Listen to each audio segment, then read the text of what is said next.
આ બધું દ્વારકામાં બધાએ આક્ષેપ નાખ્યો કૃષ્ણની ઉપર. દ્વારકામાં જ્યાં જાઓ બધા એક જ વાત કરે છે, કૃષ્ણ મણી ચોરી ગયા, કૃષ્ણ મણી ચોરી ગયા. ઉદ્ધવજીને ખબર પડી. ઉદ્ધવજીએ કાનાને કીધું, હે દ્વારકાધીશ, દ્વારકામાં લોકો બધા તમારી વાતો કરે છે. ઠાકુરજીએ પૂછ્યું ઉદ્ધવજીને, શું વાતો કરે છે? તો કે બધાના મોઢે એક જ વાત છે, કૃષ્ણ મણી ચોરી ગયા છે. યાદ રાખજો, દુનિયાના મોઢે ક્યારે તમે ગૌણા બાંધવા જવાના નથી. દ્વારકાધીશે બધા માટે પર્સનલ હોનાના મહેલ બનાવી દીધા હતા હો, પણ છતાંય દ્વારકા વાળા ઉપર બધા આંગળી ચીંધી. અને હાચી ચીંધે તો વાંધો નહીં, આપણે હાવ ખોટી. એટલે દુનિયાની ઉપર ક્યારે બહુ ભરોસો ન કરવો. દુનિયામાં કોઈ વ્યક્તિ બીજાની કોઈકની નિંદા તમારી પાસે કરતો હોય ને, એટલે બને ત્યાં સુધી એને એમ જ કહેવાનું, ભાઈ આ નિંદા વાળી વસ્તુ મને ગમતી નથી, અને તારે નિંદા કરવી હોય તો મારાથી દૂર વયા જાવ. ઘણા તો કથામાં આવ્યો તો અહીંયા હખણા ન રહે હો. જોયું પેલા પીળા કલરના કપડા પહેરીને આવ્યા, તે દી પહેરીને ન આવ્યા, લે પણ હવે ન આવ્યા તો કાંઈ નહીં.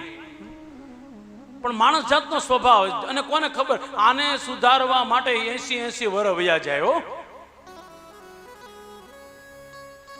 આવી જે કથા હતી, મને કે શાસ્ત્રીજી ઓલા બેન કાળા કપડા પહેરીને આવ્યા. મેં કહ્યું તને શું વાંધો?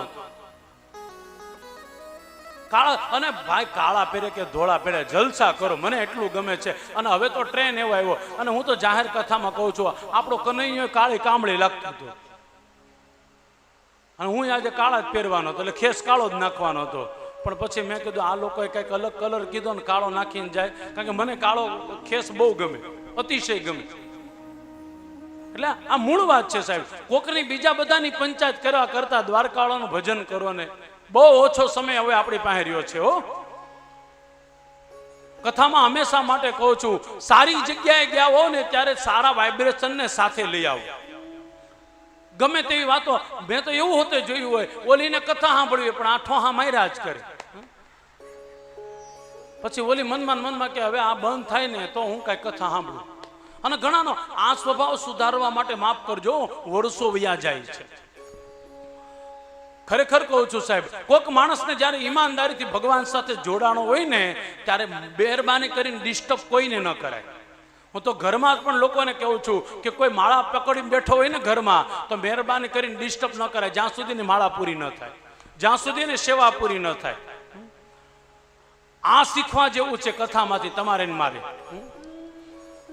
કથા છે અહીંયા આખા દ્વારકાની અંદર બધી જગ્યાએ વાત ફેલાઈ ગઈ. કૃષ્ણ મણી ચોરી ગયા, કૃષ્ણ મણી ચોરી. ઉદ્ધવજી દ્વારકાધીશને કહે છે, દ્વારકાધીશ કંઈક કરવું પડશે તમારે. પણ દ્વારકાધીશ કૃષ્ણ કે પણ મેં મણી લીધો જ નથી. તો ઉદ્ધવજી કે હું મને બધી ખબર, તમે મણી નથી લીધો, પણ લોકોના મોઢે તમે ક્યાં બંધ કરવા જાઓ?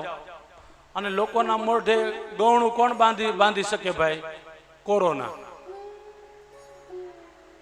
હા હા, કોરોના સિવાય આપણું કોઈનું ગજું જ નથી હો.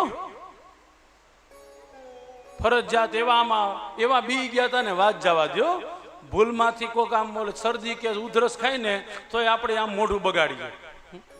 ઘરવાળી કોઈ બાજુમાં ને આગી જા, ઓ ભગવાન. પણ એટલી વાત પાકી છે, ઈ કોરોના ગયા પછી લોકોમાં ભક્તિ બહુ આવી હો. અને આ સ્વીકાર કરવો જ પડશે તમારે ને મારે. ખબર પડી ગઈ માણસને કે હવે ગમે ત્યારે ફટાક્યો થઈ જાય, એની પાસે દ્વારકાવાળા પાસે પહેલેથી પોગી જાવ. અને આ વાત ઈમાનદારીથી સ્વીકાર કરવા દો. મોતનો ભય એવો છે ને સાહેબ, એમાં જાહેરમાં જ્યારે મોત થવા લાગે ને ત્યારે માણસને બીક વધી જાય.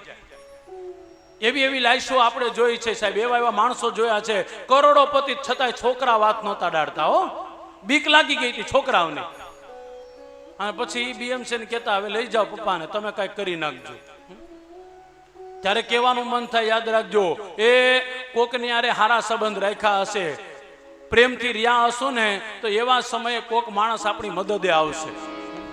અને વ્યક્તિગત કહું તો આવા સમયે ખૂબ લોકોની મદદ અમે કરેલી છે. તમને હોતે કહું છું, દુઃખમાં હોય ને કોકના જીવનમાં ત્યારે મદદ કરવા ખાસ જાઓ. મોરારી બાપુના શબ્દ મને બહુ ગમે. આ મહાપુરુષ મોરારી બાપુ એમ કહે, ઘણી વખત કહે છે, ભગવાને તમને મને સુખ આપ્યું છે તો સુખ પેલા સામેવાળાને આપો. અને તમે સામે જ્યારે સુખ આપો છો ને, સમજી લેજો એ તમે ઇન્વેસ્ટ કરો છો. ઇનડાયરેક્ટલી તમે બહુ મોટું ઇન્વેસ્ટ કરો છો, આગળ જતા એનું બહુ મોટું ફળ મળવાનું છે. આ મહાપુરુષે તમને મને ઘણું બધું આપ્યું છે. પ્રત્યેક વક્તાના નામ લઈ લઈને તમને કહું છું આણે આ આપ્યું, આણે આ આપ્યું. એટલા માટે કહું છું કે અમને હોતે લોકો પાસેથી બહુ શીખવા મળે છે.